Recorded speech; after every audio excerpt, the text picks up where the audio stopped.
Hey guys, back for another video. Today we're here again at Energy Powersports, checking out another new 2021 model. This time, guys, we're going to check out the GTX Limited 300.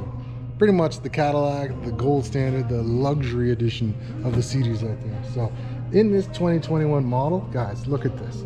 It's going to blow your minds. It's going to take a second because why wouldn't it? But it's got the new digital color screen. So it's going to start up here. It's got all your gauges onto it, and it can be controlled all by your stick over here.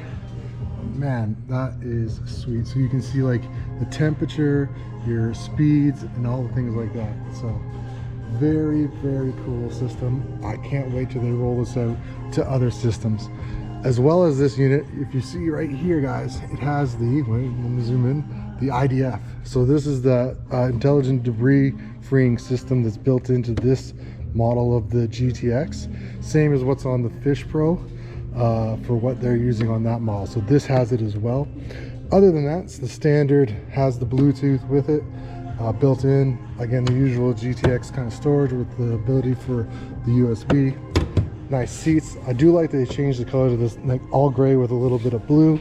Makes it just look better. I didn't like the brown they had on it. Nice deck on it, and again comes with the link system. So you're able to put on your stuff for an extra trip. So guys, that's a quick look at the GTX 300 Limited. Again, I might look at either going up to this or going over to a new Fish Pro when that comes out. So we shall see. Decisions, it's hard to do. So thanks to the guys at Energy Powersports for letting me stop in here, shoot these videos. If you need to get some more information, please reach out to them. I'll put their information in the description of the video. Other than that, guys, be safe out there. We're getting so close to getting back on the water, so can't wait to do that. Can't wait to start showing some more adventures with you guys. So until then, be safe out on the water. Peace.